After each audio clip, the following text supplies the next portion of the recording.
Okay, today on the show, we have Ralph DiBugnara. Let me tell you about Ralph.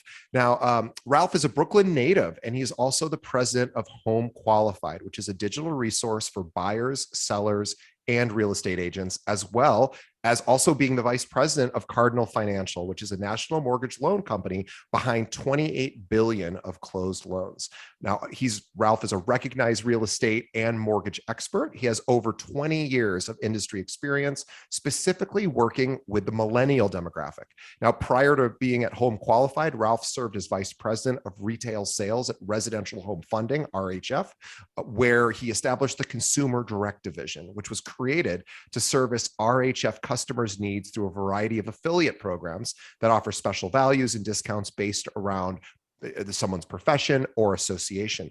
He's also a competitive athlete. He's been battle tested in boxing rings and Spartan courses. Ralph is also a radically innovative mortgage banker and real estate expert. He applies the same relentlessness and ferocity for winning to helping new home buyers find and finance their dream homes. He's an entrepreneur at heart. Ralph builds businesses and advises individuals to create wealth through real estate, personal branding, and their own business ventures. Please visit Ralph at his website, which is ralphdibugnara.com. I'm going to spell that for you, RALPH, and then DIBUGNARA.com. And also, please follow him on Instagram at DIBUG. So the first 5 letters of his last name, DIBUG. Ralph, welcome to the show.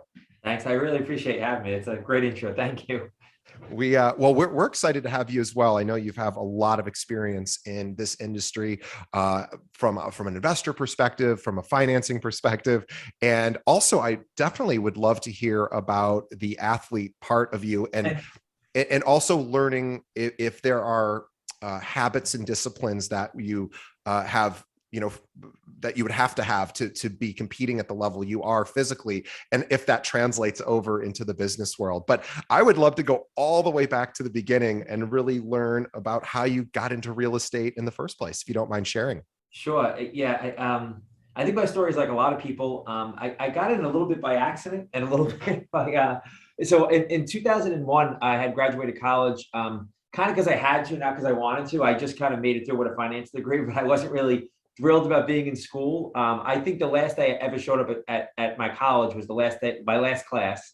I never picked up my diploma, but I remember it being a really stressful time because I didn't know what I was going to do with my life, and I didn't know where I was going to go at work. And I had a friend who was in mortgages at the time, and I was selling copiers for Canon, like door to door at that moment in Manhattan, which was nightmarish, to be totally honest with you. It was not easy to knock on. You would go into a building, you would just knock on doors until somebody would talk to you. So I was like, I need a change. And I was looking at, I think, Enterprise Rent-A-Car at the time for a management training program.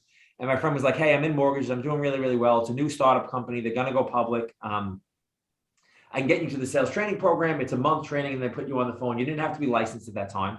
He's like, you're not going to rent cars. Come do this. So I got in, and it was a really good time to get in. At the time, it was a tough job market because at the time, the .com bubble had just burst with the And it's eerily similar to what's going on now. It was tech stocks that were very overinflated.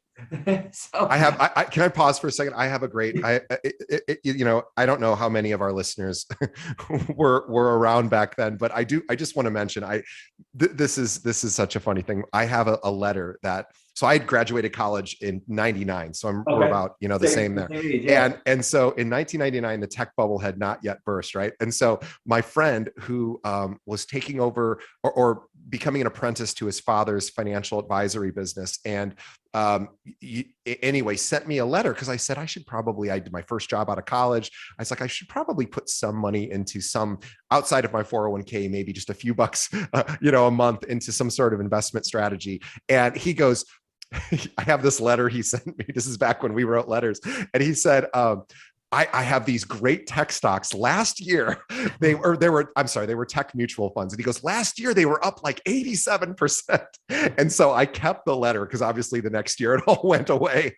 And I said, can you believe you wrote this letter to me? And he goes, oh my God, I'm so embarrassed that I ever. So anyway, sorry, it just reminded me of that. He was right though, but it's a little similar to what's going on. day and age, but there weren't a lot of jobs. So I kind of got into mortgages because it was what was available to me, and there weren't a lot of other jobs, and it was a good time to get into mortgages. And that's how I got started. Sure. Yeah. And so, and getting into mortgages is, I think it's such a tough business because you really have, I think loan officers, it's tough because they really have to serve a lot of different masters, right? They have to make sure that every person involved in a transaction is happy and satisfied, including the client, the realtors, the attorneys, the title companies, again, depending on what state you practice in. But also just from a marketing perspective, I think, realtors, loan officers, really have very similar jobs as far as trying to build their business. Can you tell us a little bit, only because I think even for our audience, which are predominantly realtors, I think just hearing about how you built your business would be super helpful. Like, were you partnering with realtors? Were you going directly to the public? Were you trying a little bit everything? So from where it started to where it is now, a completely two different opposite ends of the spectrum. But I started really in a lead model where we were getting leads every single day, and it was easy at that point. And to be totally honest with you, for my first 3 years in the business, most of my business was a refinance business because it was the first real drop in the market, and we would do it. And refis were easy. What I learned now, hindsight is 2020, is that buyers and realtors are really the key to building a business that's long lasting, and it's a better quality of life than being stuck to your desk and answering the phone all day. So for cold calls, essentially. So where it started to where it is now my concentration really is built around bringing value to mostly and real estate agents, for better or worse, and some mortgage guys will admit that some are still the best source of business. They're always going to be the best source of business, right? So trying to bring value around realtors at this point is really my main function every single day as the head of, and we have about 250 salespeople between myself and my partner in our mortgage division. We did about 6,000 loans last year for around $2 billion. So it was a lot of business. And I would say 75% of it is realtor referral based from realtors. So a lot of what we do now is still really based around that as our main partner and our main consumer. So what you said is very, very true. It's not only making sure the customer is happy, it's making sure that the realtor has a value partner that's making sure, one, that their commissions are protected, one, and secondly, that they're adding something that's not just the same as the next guy is doing. And I think I try to be unique in that way, whether it's through social media or it's through marketing or it's through specific campaigns to each realtor, that adding value to help them build their business and not just a pipeline, right? Like, how are we helping each other build businesses long term and not just building your pipeline today? Yeah, I think that seems to be what the most successful LOs, loan officers that I'm aware of do, and they're very generous with partnering and saying, how can I help you build your business? I'm curious, how did you go about, I know you you have your own firm.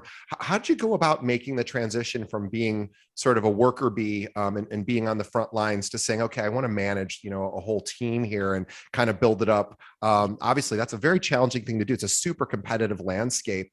Although maybe not if you had all these great relationships built in advance. But I mean, it's still competitive, of course. Yeah. But just curious about how you made that transition to sort of, becoming an entrepreneur.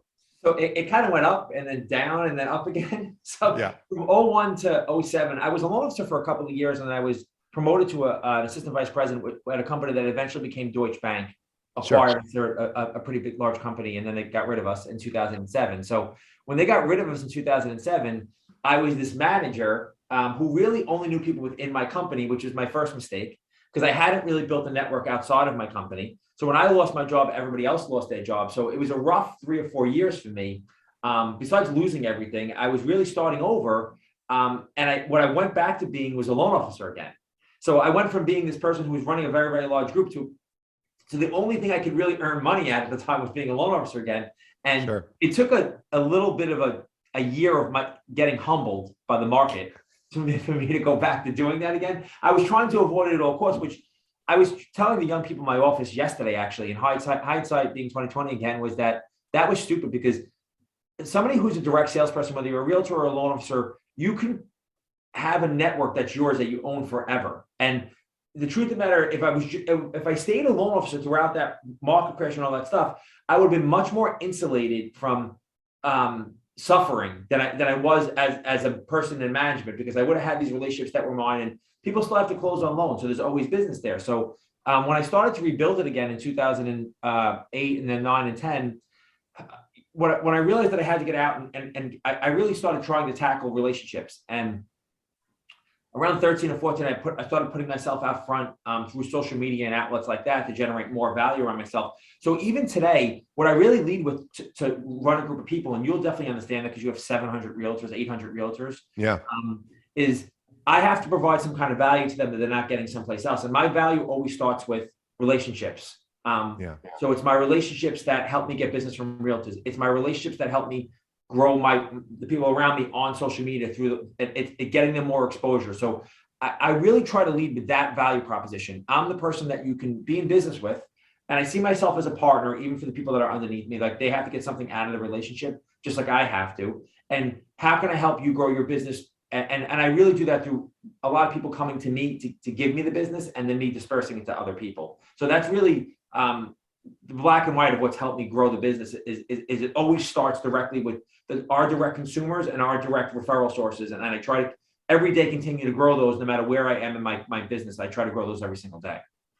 You know, I was thinking when you were, thank you for sharing that. And I think that is, it's something that isn't as common as one might think with loan officers. I know, like, we tend to recommend, there's a great loan officer here that we work with locally that we tend to push a lot of business to as best we can. However, I was just thinking about this when you were mentioning that we have, close to 800 agents. I was just realizing I don't get these phone calls anymore that I used to. And I'm kind of like in charge of the marketing sort of for our company. And I certainly used to get these phone calls from mortgage lenders who would say, hey, I want to get in front of your agents. And I just realized I haven't had one of those calls in years. And I just realized how shocking that is, that you would think that would get calls every day saying, hey, you guys have 800 agents. I would love to get in front of your agents. Almost never do we get those calls. And it is shocking because there's got to be at least 1,000 LOs here in Chicago, probably more. And so I think this point to your saying about partnering with either the brokerage or with the agent directly is so important. And the good news is too, so if you're an agent that's listening, you might not be getting those calls either, right? So I know I'm not getting them. And so this is an opportunity, I think, to really, think about who do you like on the LO side, and who do you want to partner with that can actually help you, whether it's through social media or through doing events or, branding or physical mailers or whatever it might be. I don't think there's that. I think agents oftentimes have to go looking for those opportunities with loan officers as opposed to waiting for that phone to ring and saying, hey, I want to help you build your business. Yeah. And, so 2 points that you just made me think of. I think the first thing is because the market's been so busy for the last 3 years, that a lot of loan officers that I've seen it within my group have gotten used to the phone ringing in, and it was just like fire hose. They got away from what they're going to need now again, which is they need to go out and bring value to get the business out of realtors, because you don't see loan officers at open houses anymore either. And I preach to my people every single weekend. You should get a zip code. You should look at every single open house. You should show up at every single open house and say, hey, totally. I'm in the area. I'll work the open. And to be honest with you, our best leads still come from open houses. Those are people who are actively looking. They're still the best leads. And so we make a point to work open houses. We make a point to still have events that are going to bring value to the realtors. We're still doing all that stuff.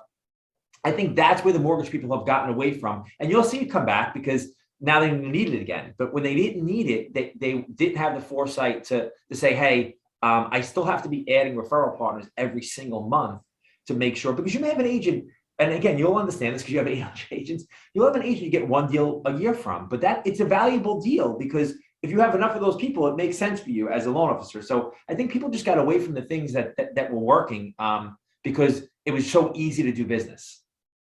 Yeah.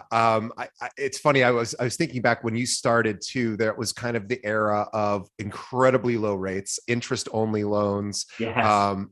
Times where I remember somebody refinanced. I wasn't in this industry, but I just remember, and it was like 2%, 2 point something. It was based on LIBOR. And I don't know if rates are still based on LIBOR, but it was just a whole different world. And then of course the collapse, and now, you know, in the last couple of years, we had a bit of a rebound because of course rates being so low and people just have more buying power than they've had. But then we also have the other side of it, which is a supply shortage. And I know that that's something that you're really passionate about, sort of coaching people through. Can you talk a little bit about how you see sort of supply chain issues or housing shortage supply issues, and what you're doing to sort of educate realtors or the public about how they can sort of participate still? Sure. I saw an article last week that I read on Market Watch, I think, that, and it had some alarming, it was maybe 2 weeks ago, it had some alarming statistics in it. It was, the statistics were done by a company called Altos, who's like a market research company for real estate. Anyway,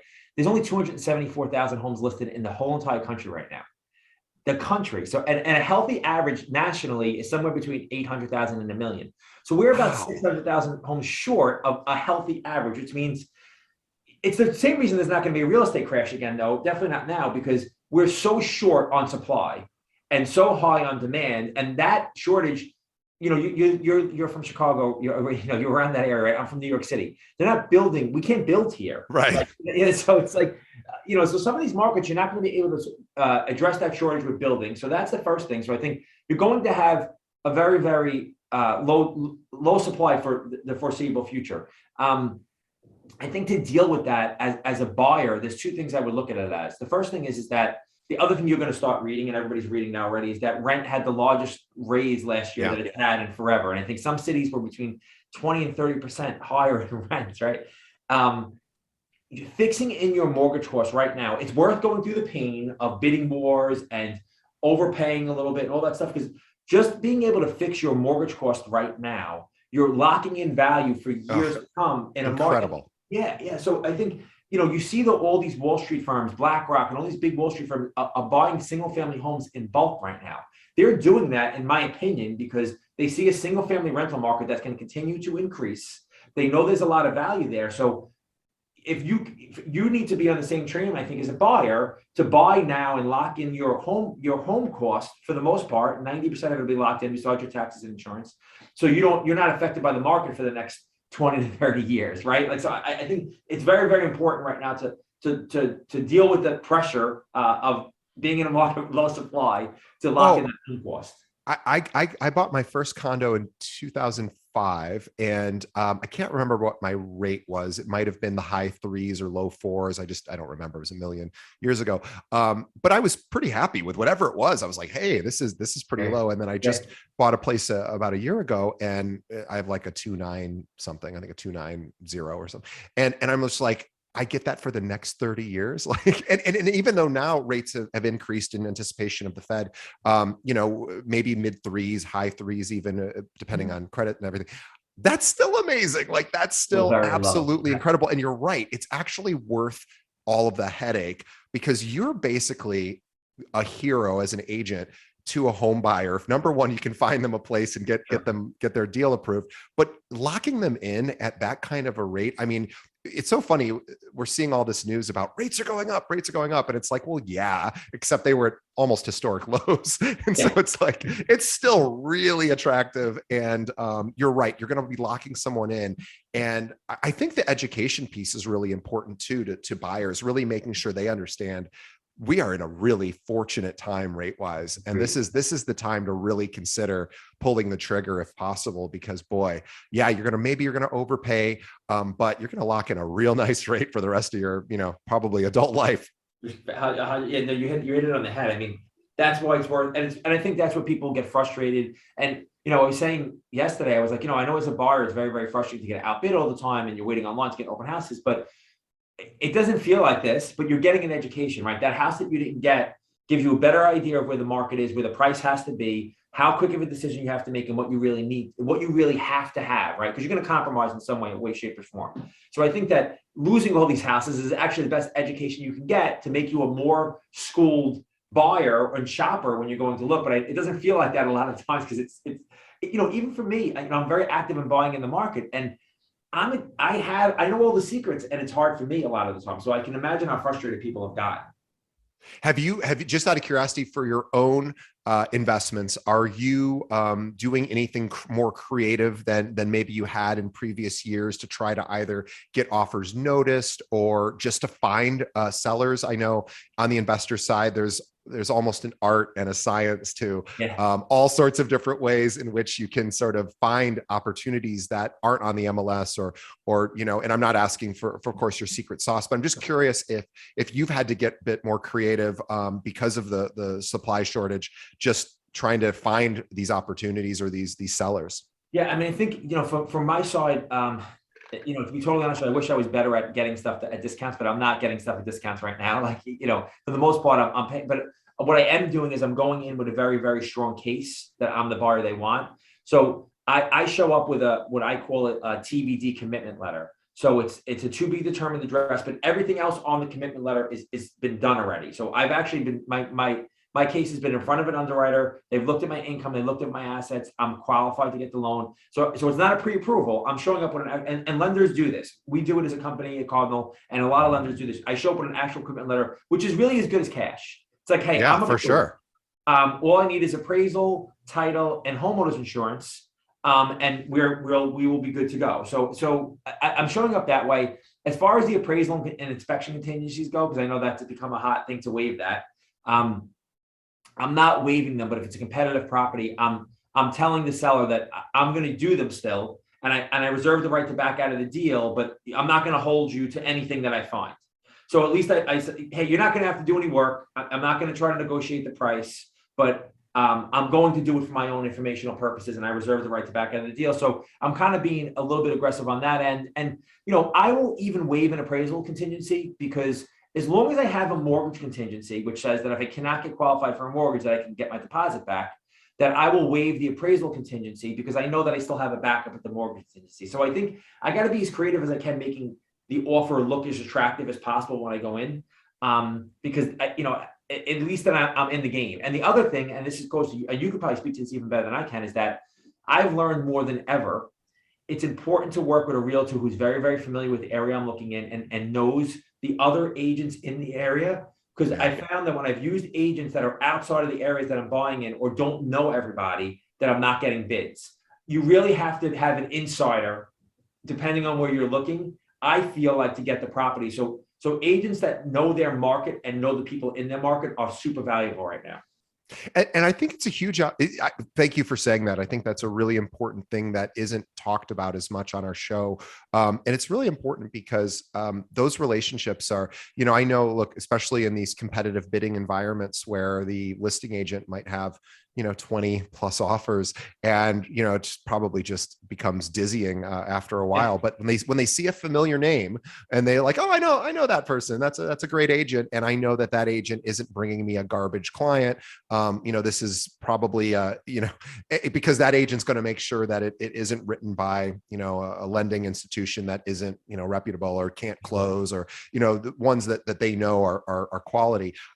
That's really, really important. So I think for everyone listening, if you're an agent who's newer or in the process of building up your business, and you're like, well, I don't yet know all the agents in my area, go to the broker open houses, go to the regular open houses, introduce yourself and say, hey, I just wanted to come by and see this in case I have a client that might be interested, and I wanted just to meet you in person. And I mean, that you were saying that's what your LOs do. And it's one of those sort of lost arts that is so important, because you're right. Those relationships, look, we're all human nature. We like to see people's names that we recognize and we like. And, those people, they shouldn't get preferential treatment, but just due to human nature, that might give you a slight edge over another similar or identical offer, where they're like, oh, I know that agent, I'm going to go with that agent because I know that, they're going to probably get this deal closed faster or on time or whatever. So you're right. Relationships are so important, whether it's between a LO and a broker, or I guess in New York, not everyone's a broker, but we'll say real estate agent, and then real estate agent to consumer as well, is having, and then real estate agent to real estate agent, knowing people in your area. So this is what, it's always crazy to me too, that agents who are newer to the industry aren't being told, ask other agents in your office, if you can sit in open houses, Yeah. because even if you're not allowed to keep those referrals, which most I think people would let you keep the referrals, but even if they don't, it's like you said, it's an education. You get to see how another producer, greets somebody when they walk in an open house. How do they let them browse around? How do they get their information so they can stay in touch? I mean, the education there is invaluable. And in most cases, the agent will say you can keep those leads because you Yeah. earn them. And you're right. Loan officers really should be at every single open house that they can, because and in fact, I was just talking to somebody who said that loan officers oftentimes have a higher closing percentage than the actual listing agent who's doing the open house, because a lot of times people feel a little bit intimidated, or like it's like when you walk into a clothing store and you see the salesperson beeline right for you, and you're like, oh, just leave me alone for a few minutes. I just need to get my bearings. But the loan officer typically doesn't do that. So I'd say if you're an agent, bring a loan officer with you, because then it's not their open house; they're just there. And I think it's become sometimes a little bit easier for them to communicate with the people walking in, because I know my guard goes up as soon as somebody approaches me in a store, not because I'm not friendly, just because I just want to be left alone a lot of times. Yeah, you're right. Just let me shop. I'll let you know if I need anything. I agree. I agree completely. But I think that's pretty cool, because a loan officer can be there and say, hey, I'm a partner of so and so. This isn't my listing, but isn't it cool? And they can sort of pretend like they themselves are so impressed with the property, not pretend, hopefully it'd be authentic, but that puts them more on the same side as that buyer, versus maybe the realtor who they might think, oh, that's a salesperson I want to stay away from. So I think it's a really smart idea. So for everyone listening, find a loan officer who's willing to meet with you at your open houses. And then if you don't have any listings to do open houses, ask other agents in your office. We have, like I said, we have almost 800 agents. I don't know how often our agents are reaching out to our other agents going, can I do an open house for you? Yeah. And what a huge missed opportunity. Yeah, I agree with you. I think it's the biggest opportunity, especially in this market, because the open houses, if you actually get to the point where there is an open house, they're super busy most of the time. So it's a great. That's right. Yeah. I would love to talk to you about millennials. So I'm not technically a millennial, but I find that these are people who are buying homes right now, right? This is the demographic that is either has already bought their first home or is considering it. And I know the age keeps going up for people buying their first home, especially in, of course, places like New York, where it's just, difficult because of the pricing. But in most other markets, millennials are a key demographic to really approach. And for any agent that isn't sort of feeling like they have a lot of visibility with the millennial sort of group, any suggestions about how they might want to go about sort of penetrating that market, getting exposure to that market? Because it is probably a little different than, how somebody, like I was saying, I'm not a millennial, but I would love a phone call I already have our LO relationships here, but I would think I'd be getting a lot of those phone calls. I don't get the emails, I don't get phone calls, but I'm curious if you have suggestions about how agents could reach some of these, younger buyers who maybe wouldn't necessarily think to pick up the phone and call a realtor. They're going to Zillow, Redfin, wherever, and just doing all their browsing there. And maybe they fill out a lead form online and they get called by a bunch of realtors, but these millennials aren't typically people that talk a lot on the phone as well. No. So just curious if you have some suggestions about how to get in front of those people. Yeah, so I don't think they talk on the phone a lot, because I think it's a more educated buyer, right? Because they have access to, they've grown up online, and if they didn't grow up online, they have access to look at that stuff online. But I think for the most part, they still have very traditional values, whereas they want to buy a house. They think it's the foundation for building their life or a family, whatever it is. So I think that they still have very traditional values, and that's something you can hold on to, right? Like, hey, you're looking into a house. They're more investment savvy. So I think speaking to millennials about it being an investment, being in a long-term investment, it being the safest investment, proven over time, but now more than ever in a volatile market where we don't know where stocks are going, we don't know where crypto is going, we don't know where NFTs are going, right? Real estate, something that's of low supply, and people like to talk about cryptocurrency, that there's only a certain amount of cryptocurrency in circulation. Well, I could say the same thing about real estate, right? There's only a Sure. certain amount of homes listed, and there's only a certain amount. So I think that if you speak to them from the stance that this is a long-term investment, it's to grow your long-term wealth. This is going to be, they still are they're very interested in that, because they're also people who came of age during a market crash. So they have a little bit of a scared picture of a housing market. It's still at this point that maybe they never got past, right? So talking to them as like how real estate has stayed the test of time since 1980. It's outpaced the stock market as far as return on investment, 2-to-1. That's a real stat. So I think that I reach people a lot that way with saying, hey, this is how I've worked to grow secure long-term wealth. And I really feel like it's the way to do it. And because you're financially savvy, and because you have a 401k, and because you understand investing, we can really leverage that to get you into the right property that helps you in the future, either buy more properties or just make the right buy for yourself, however that it's going to be. So I always try to lead with that when it comes to that group of people. Yeah, I think learning the lingo is really important too. Like, if anyone out there is not familiar with the term house hacking, get familiar with it, because it is the term millennials are using to, live in a maybe a 3 flat and rent out the other 2 units and have it sort of cover the cost.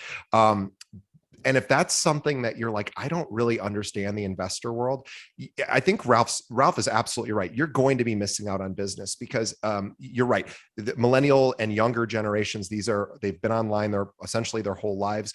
They know how to get information faster than us older people. And this is, I remember growing up and of course, not having access to the internet until the internet was technically really around since the mid 80s in any sort of real capacity, but only very small percentage of people even knew how to do that. But as far as like having a browser to use, that was like 94, 95. Yeah, right. And there just wasn't much content even available at that time. So, and nobody really knew how to use it. Google didn't exist. The search engines were kind of crappy. So it was difficult. It wasn't really till the very end of maybe 99, 98, where we started going, okay, we can really get information here. But millennials have always known how to do that. And so you're right. Like, you have to know as much as they do at a minimum. And the good news is, their knowledge is really not that deep. It's vast, but it's shallow. So they understand, and then you can come in and create that additional depth. But I think that's something that you really have to make a concerted effort for. If you're just like, oh, I don't deal with that, boy, I cannot tell you how many young realtors who get their license, and then they'll join our firm and they'll say to things like, I really need to do some house hacking. And I'm like, wow, for the first 8 years, as somebody who recruits realtors, nobody ever talked about it to me. And now it's really common. So, that's just one example, but you're absolutely right. This whole investor side this is the time to start getting educated, so that you can introduce a different stream of client into your business. Yeah, and again, I think that age group, and I've gotten very heavy into the short-term rental space, so Airbnb, VRBO, and I see more and more of those people, whether they're families that are doing it or couples that are doing it, or they're very interested in that space. And the younger generation is definitely looking at it because they have different Gen Z, because they have different characteristics and different needs. But even the millennial generation now work from home and virtual learning, and that's changed the market completely. And a lot of these people who grew up on technology can work from anywhere, right? So they're going to live anywhere. So even more so with that, as a realtor, I think you need to understand that they're willing to live anywhere, possibly to use the house as an income source, and use it part-time and live someplace also part-time. But the last COVID and pandemic and all that stuff has really changed the world as far as real estate goes, as far as I'm concerned. No, you're right. And I think too, I traveled quite a bit during COVID. I was lucky enough to still be able to do that, when it was safe to do it. And I met a bunch of people overseas just randomly who had, decided to either sublease if they were renting, whatever major city they might have been at, and then just travel sort of full time. And we met people in Croatia and Poland and other places, and even other places in this country where they weren't from there. They don't really live there. They're just there for now. And I think, now being that the millennials, Gen Z are obviously spending a lot of time on TikTok, Instagram, obviously Facebook.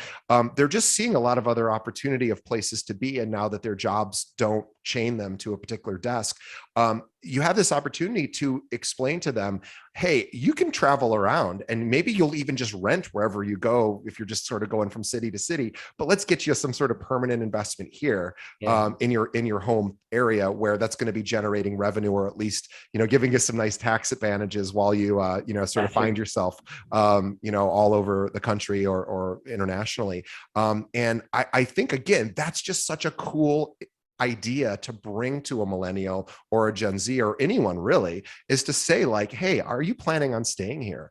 And even if you're not, well, you still probably want to invest in real estate, and here's why. And having that conversation, you don't have to live here kind of thing, is I think really interesting and probably doesn't get discussed as much from realtors to younger clients. Yeah, I mean, I think everybody can be a digital nomad these days, right? You can really work from anywhere. And I travel a lot. I'm on a plane once a week, sometimes more than that. But I really don't ever miss a step at this point now, because my communication can be done over Zoom. I can do everything on my phone. I can really travel and do everything I have to and never miss a step. And I think that people have learned that that's a lifestyle. And that they can own, again, for the short-term rental market. And this is something that I recognize that there's more revenue on, first of all, than long-term rentals. But secondly, it's so multi-use for me, because I can use the homes to travel to for my family for vacations and still earn on them. Or it's an asset still, and it's an earning asset. So that's great. I can buy homes in states that I either want to grow business in or can help me expand my income or tax benefits. So it's just like, it's a whole new world as far as that goes. So I think if you're a realtor in a place where that makes sense, and you're seeing Airbnbs pop up, or you're seeing people be trapped, I think it's something to focus on at this point. Like, hey, because a lot of the realtors I reach out to and speak to them about it don't necessarily know as much as I do about it being an area that's kind of on the come up for those reasons. Some of them do, some of them don't. So I think that's in some place that if you're a realtor who's in any market that even looks like that a little bit, I think it's something to definitely focus on, because it could be a really good source of business for you. Yeah, definitely. And it's also just a way to separate yourself as an agent, being able to have those conversations. And I think having the tough conversations about things like, is a primary home, hey, Mr. Is it an asset? Hey, Mr. or Mrs. Buyer, who wants to look at their first home. Let's talk about what an asset is, and let's talk about, the benefits of buying a primary residence, living in it. And let's also talk about investor, sort of opportunities as well. And what is an asset? And I think, if you don't have a good comprehensive answer for, is a primary residence an asset? And I know that's a debatable topic, but somebody is going to come along and tell that person, hey, because a lot of people don't see primary residences as assets until the day you sell them, and then they're an asset. But I subscribe to that model too. I don't look at my primary home. I mean, I'd love it to be an actual asset. I hope it appreciates, but it's all a guess, right? Like, I have to live somewhere. It'll either go up or down. It doesn't generate revenue until the day I sell it. And then, oh, by the way, I got to reinvest all that money into the next place I buy. So I don't see it as an asset. Although, maybe I'm thinking of it, too narrowly, but yeah, investments account generate income, or at least cover expenses, or hopefully, or they just about do. And that's, it's such an important conversation. And I think that's the more education and, agents can have. And for anyone listening who's like, how do I get started learning? And by the way, before I mention that, Ralph has a podcast, and I totally forgot to mention this at the beginning. We're going to post a link to this in our show notes. So if you're listening on a podcast app, you can actually subscribe to Ralph's podcast right in our show notes. But he is the host of Disruptors Network Podcast. So can you tell us just a little bit before we move on about the show? Yeah, so it was originally something that we were doing a lot of live events before COVID happened, and then it turned into virtual events. So the virtual events turned into me trying to have people like you people who built businesses and was showing people how they did it authentically. So the podcast started around that, and that actually turned into a TV show that streamed on everything last year. Amazon, it's on YouTube, it was on Apple TV, Roku, and we're having our second season on DirecTV, which is called Disruptors Network. So the podcast has really turned into a mixture of that. It's week to week. So 1 week it's a guest that we speak to, and I'd love to have you on. We'll talk about that separately. Yeah, that'd be fun. About somebody who bring value. And then the next week I do a part of the podcast I call the Growth Project. And the Growth Project is all about how do you buy real estate? How do you get started buying properties? How do you invest? How do you grow a real estate portfolio? So there's that on there too for people who are interested in strictly that. I did an episode this week on red flags in a seller's market. So I'm trying to address specific problems people are having with actually buying real estate. But that's what the podcast is about. I love it. And that's called the podcast Disruptor Network. And by the way, you can access that as well right on Ralph's website, which is also linked to in our show notes. And also, I want to talk about you as an athlete, because I think this is something I meant to, I was going to say, by the way, one thing I forgot to say all over the place.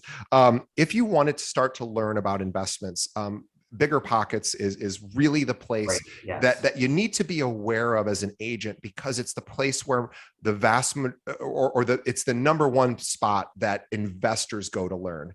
It's the number one online community for investors. And so agents really need to be familiar with what they offer, so that if your client says, I was reading this thing on Bigger Pockets, and you're like, I don't know what that is, that's the one website to know. It's the one community to really become aware of, because they're the kings of teaching people how to do this. And it's just this nice little, it's a large forum community, and they do podcasts and other things.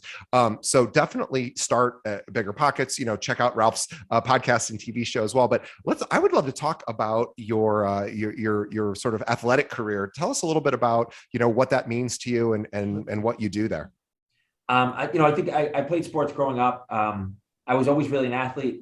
My worst years of being out of shape were during the market crash, because I think I was just in survival mode for a year. So I never forget, I snapped out of it at some point. But I boxed competitively in my 20s.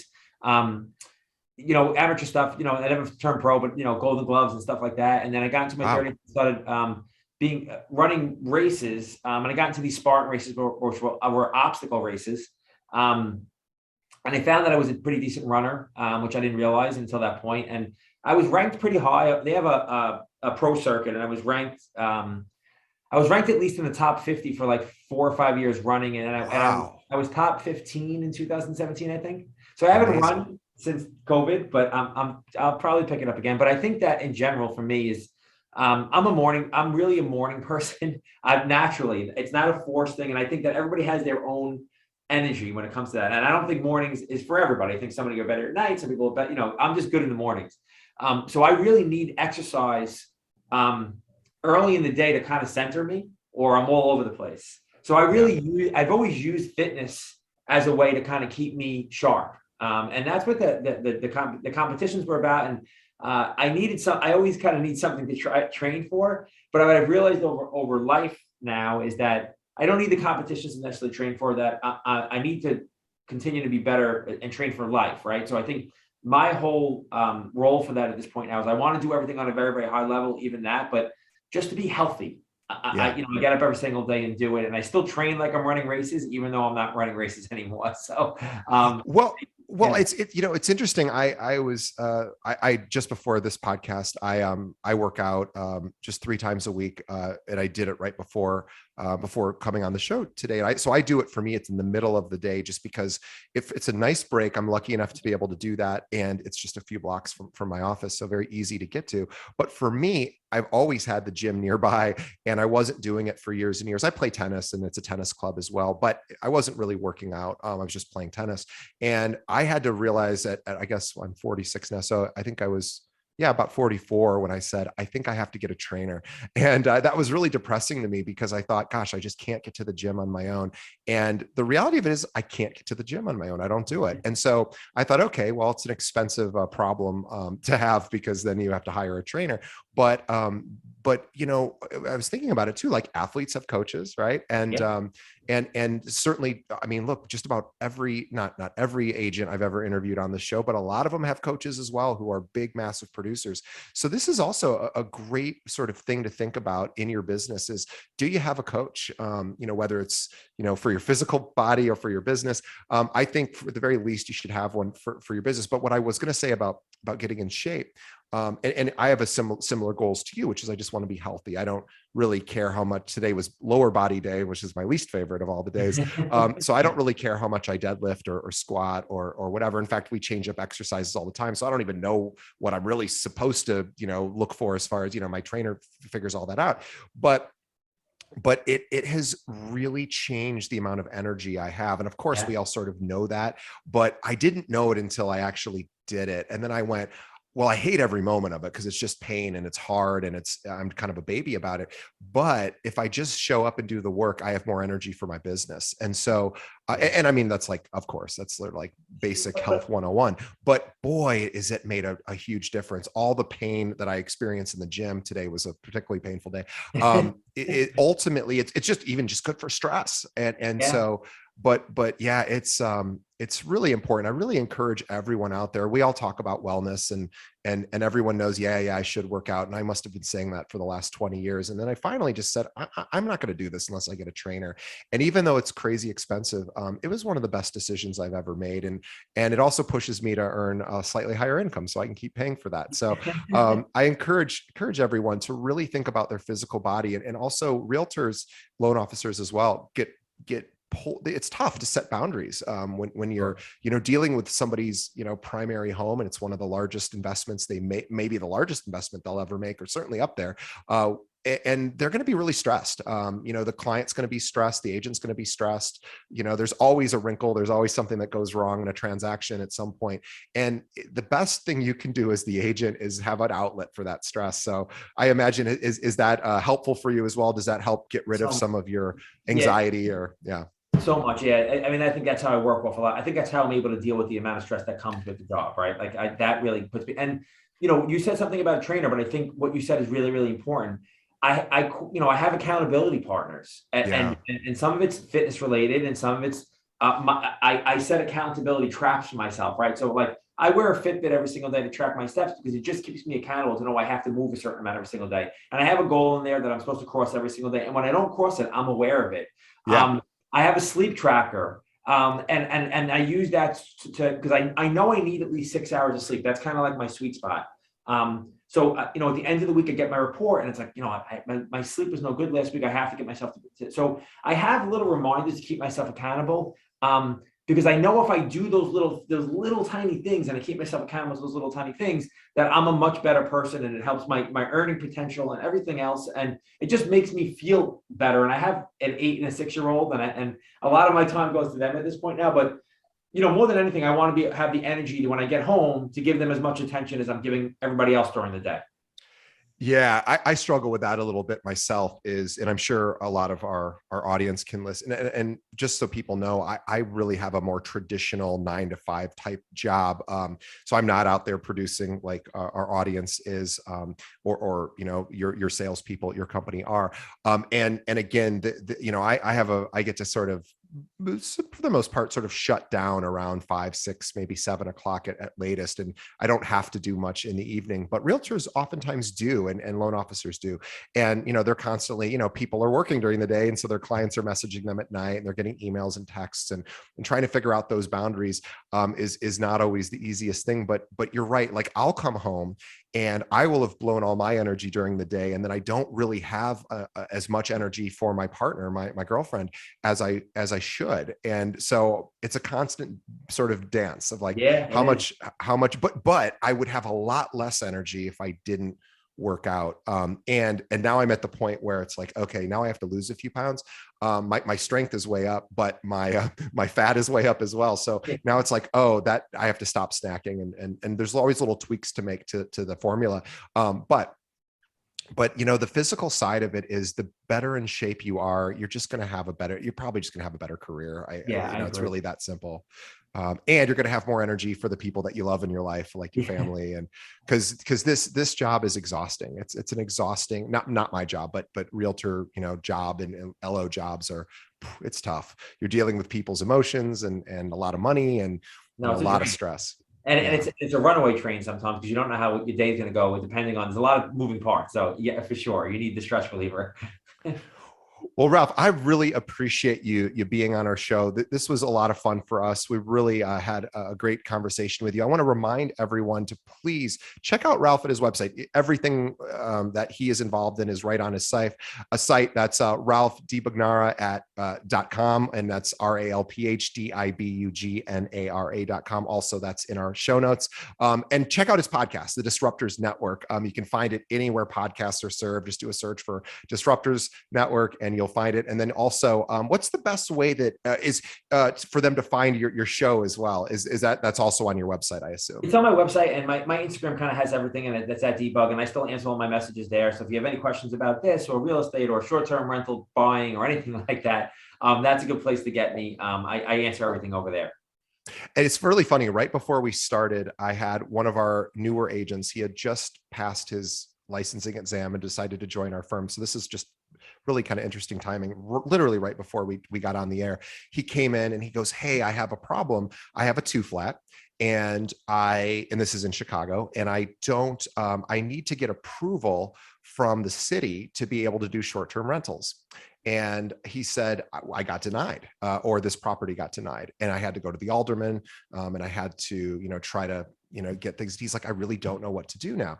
And so, we passed him over to our support team who can help them. But even, this is something that agents, really need to get familiar with, especially on the short-term rental side, because as you were saying earlier, millennials not only are interested in this, they're using Airbnb, they're using VRBO. These are the services. I mean, we're all using them really at this point, but this is an opportunity to really, it's one of those things where I'd say as an agent, if you could spend the next 2 years, spend 15, 20 minutes a day just looking at understanding the investor world and how investments work, in 2 years, you're going to be an expert, or at least you're going to be a lot further along, and you'll be able then to service those clients. And this is why also you want to partner with a loan officer who actually is really familiar with these types of investments and these types of loans. And that way, either you can just pass it right over to your trusted lender, or you can have that lender train you on what you need to know. And this is such a great, we're sort of coming into,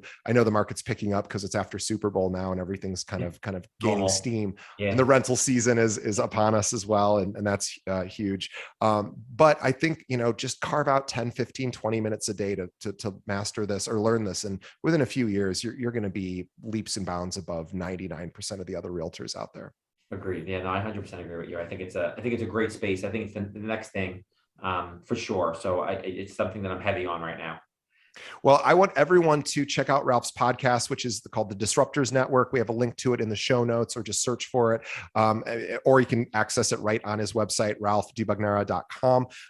Ralph, on behalf of all of our audience, we want to thank you for spending time with us and educating our audience on things like investments and just, how to reach sort of a younger demographic, and some just best practice ideas for somebody who's done it and now runs a huge team that does it, and also, on behalf of Ralph and myself, we want to thank our audience for continuing to listen and support our show. I want to remind everyone, before you sign off or after you sign off, just help us do 2 quick things. One, tell a friend. Think of one other realtor or real estate agent or loan officer that could really benefit from hearing this particular episode with Ralph. Shoot them a link to our website.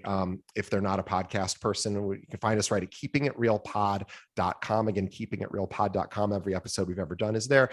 They can stream it right from their browser, or pull up a podcast app, have them search for Keeping It Real, search and hit the subscribe button. And then the last thing, so please tell a friend, and then also review our show. We really, really use that data and that feedback to improve and continue to get better and give you guys more of what you want from this show. And we just crossed over 1 million downloads a couple of days ago. We're super grateful for that. And we want to hear what you want to see different. We want what you like about the show. So whatever podcast app you might be using, if you're using one, leave us a review. Let us know what you think of the show. We read every single comment, and let us know how we can continue to keep getting better. Ralph, thank you so much for being on our show. I'd love to be on your show someday, so definitely reach out.